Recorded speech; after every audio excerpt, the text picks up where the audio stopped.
कोकटे साहेब, हां आपण हंगामी यशस्वी करण्याच्या सूचना केल्या आहेत, मात्र शेतकरी जे मनुष्यबळ आहे ते पूर्णपणे आज संपावर आहे आणि त्यांची खटखट आहे की आपण एकच महिन्यात तुम्ही आश्वासन दिलं ते पूर्ण करणार होतं.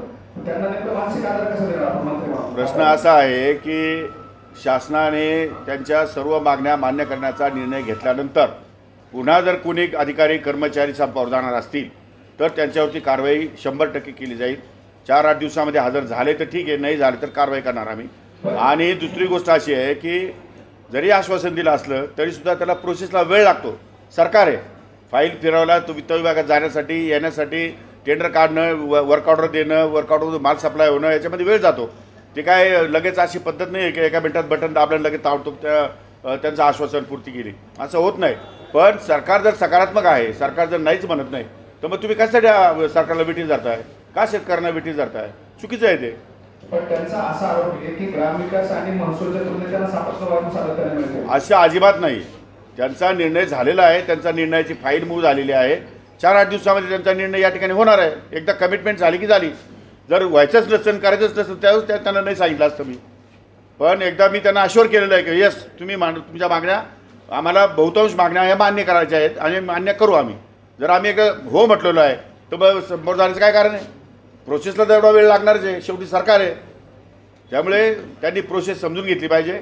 2-4 दिवसात नाही समजून घेतली तर मी मान्य आयुक्तांना सांगितलं की कायदेशीर कारवाई करून टाका त्यांच्यावर. पण हंगाम यशस्वी करण्याच्या सूचना तुमच्या आव्हानाने तुम्ही करताय, मात्र हे झालं नाही. अहो शेतकरी आमचा फार हुशार आहे. तो काय अधिकारावर बसला काय अवलंबून? अधिकारी येईल बाबा देईल मग दस काय, अशी थोडी परिस्थिती आहे. शेतकरी हुशार आहे, त्याला सगळ्या गोष्टी मिळणार आहेत. आमची जबाबदारी, शासनाची जबाबदारी, शासन कमी नाही पडणार.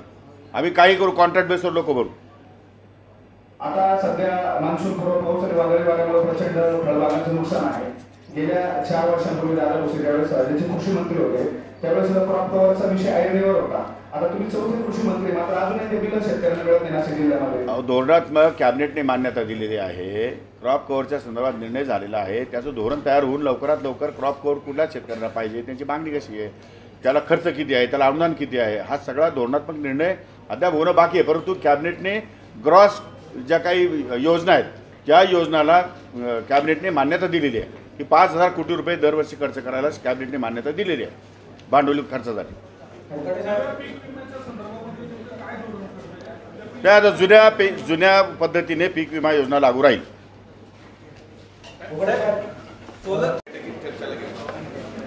सध्या महाराष्ट्रामध्ये सर्वच तालुक्यामध्ये त्या लोकप्रतिनिधींनी, आमदारांनी बैठका घेतलेल्या आहेत. खरीपाची पूर्वतयारीची बैठक सध्या महाराष्ट्रामध्ये सगळीकडे सुरू आहे आणि या संदर्भात मी सुद्धा माझ्या तालुक्याची बैठक घेतली. आज या ठिकाणी जिल्ह्याची बैठक घेतली. काल परवा 2 दिवसापूर्वी मी नंदुरबारला पालकमंत्री होतो, तिथली या ठिकाणी बैठक घेतली खरीपाची. आणि परवा माननीय मुख्यमंत्री आणि अनेक मंत्री महोदय आणि राज्यातील सर्व IPS IAS अधिकारी यांच्या कलेक्टर या जिल्हाधिकाऱ्यांची एक मोठी बैठक, खरीपाची बैठक या ठिकाणी घेणार आहोत.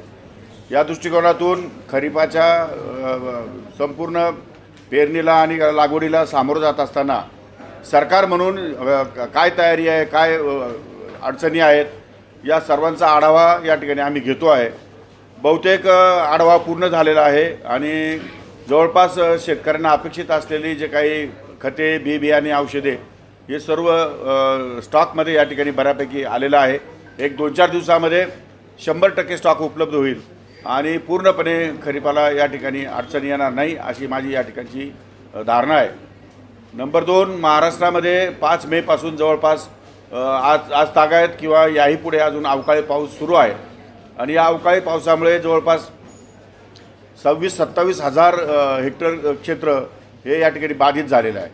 सर्वात जास्त क्षेत्र अमरावती जिल्ह्यामध्ये आहे. अमरावती जिल्ह्यामध्ये जवळपास एकट्या अमरावती जिल्ह्यामध्ये 10,000 क्षेत्र, 13,000 क्षेत्र या ठिकाणी बाधित आहे आणि नाशिकमध्ये त्या मानाने 5,800 850 क्षेत्र बाधित आहे. त्यामुळे मोठ्या प्रमाणावरती या ठिकाणी क्षेत्र बाधित आहे. त्या ठिकाणच्या सर्व कृषी अधिकाऱ्याला, जिल्हाधिकाऱ्यांना सूचना दिलेल्या आहेत सक्त की तात्काळ पंचनामे करावे आणि शासनाला या ठिकाणी पाठवावे अशा प्रकारचे आदेश देण्यात आलेले आहेत. DAP आणि युरिया या संदर्भामध्ये या कंपन्यांनी मोठ्या प्रमाणामध्ये या ठिकाणी बफर स्टॉक केलेला आहे.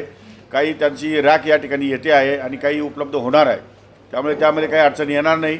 परंतु कोणत्याही परिस्थितीमध्ये लिंकिंग थांबवावं लागेल अशा प्रकारच्या सक्त सूचना माननीय केंद्रीय मंत्री श्री शिवराज सिंग चौहान साहेब, माननीय मुख्यमंत्री श्री देवेंद्रजी फडणवीस साहेब आणि मी आमची त्या ठिकाणी जी बैठक झाली नागपूरला, त्या बैठकीमध्ये स्ट्रिक्ट सूचना दिलेल्या आहेत. इथेही मी आपल्या मीडियाच्या माध्यमातून महाराष्ट्रातल्या सर्व कृषी सेवा केंद्राला आणि कंपन्यांना सांगू इच्छितो की कुठल्याही प्रकारचं लिंकिंग चालणार नाही, आताही नाही, उद्याही नाही आणि कधीच नाही. त्यामुळे लिंकिंग हा विषय कायमस्वरूपी बंद करण्यात आलेला आहे. सर्व कंपन्यांनी याची गांभीर्याने नोंद घेण्याची आवश्यकता आहे. मदत द्यायला भरपूर तयार आहे. केंद्रीय कृषी मंत्री शिवराज सिंग चौहान साहेब यांनी कालच या ठिकाणी जाहीर केलेलं आहे की महाराष्ट्राला ज्या ज्या गोष्टीमध्ये अडचण निर्माण होईल त्यावेळी या ठिकाणी केंद्र सरकार त्याच्या पाठीशी खंबीरपणे उभा आहे आणि या सगळ्या याच्यामध्ये जरी काही रकमा कमी पडल्या तरीसुद्धा इतर राज्यामध्ये खर्चित राहिलेल्या रकमा या महाराष्ट्राला या ठिकाणी वर्ग करण्यात येईल, अशा प्रकारचे आश्वासन माननीय मंत्री महोदयांनी आम्हाला दिलेलं आहे. अधिकाऱ्यांसोबत अनेक आमदार पण आज उपस्थित होते, म्हणजे जिल्ह्याची बैठक होती, मात्र आमदार नाही, आमदारांचं असं आहे की आमदारांनी त्यांच्या तालुक्यामध्ये खरीपाच्या बैठका घेतलेल्या आहेत.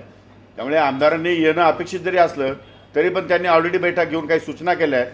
त्या सूचना या ठिकाणी आता या बैठकीमध्ये पुन्हा एकदा या ठिकाणी सगळ्यांसमोर मांडण्यात आल्या आहेत आणि त्या दृष्टिकोनातून कारवाई सुरू आहे. सर, आज सोलर पंपाचं एक उदाहरण झालं.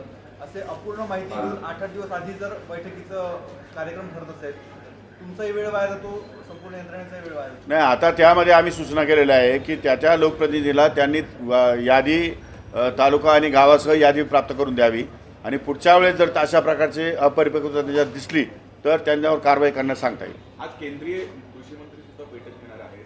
संपूर्ण देशाचे कृषी मंत्री असणार आहेत. महाराष्ट्रामध्ये अवकाळी खूप मोठ्या प्रमाणात झालेलं आहे, नुकसान झालेलं आहे. केंद्रात नाही, असं नाही आहे, मनुष्यबळ कमी पडत नाही आहे, पण आता पाऊस सुरूच आहे. त्याच्यामुळे मग काही ठिकाणी आजच्या ऐवजी उद्या करू, उद्याच्या ऐवजी परवा करू, कारण नुकसान जे आहे नुकसान लगेच पाऊस पडल्या लक्षात येत नाही. कदाचित 2 दिवसानंतर नुकसान लक्षात येतं. त्यामुळे नुकसानीचा अंदाज घेण्यासाठी 1-2 दिवस जाऊन द्यावे लागतात.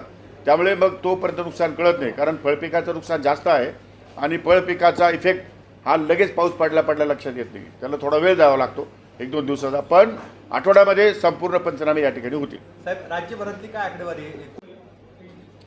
ते खरं आहे, खूप वेळाने मदत शेतकऱ्यांना मिळते, त्यामुळे शेतकऱ्यांमध्ये थोडीशी नाराजी आहे. या संदर्भामध्ये राज्य पातळीवरती मी माननीय मुख्यमंत्री आणि दोन्ही उपमुख्यमंत्र्यांच्या कानावर टाकणार आहे की लवकरात लवकर शेतकऱ्यांना ती नुकसान भरपाई मिळाली पाहिजे, त्याचं युटिलायझेशन झालं पाहिजे.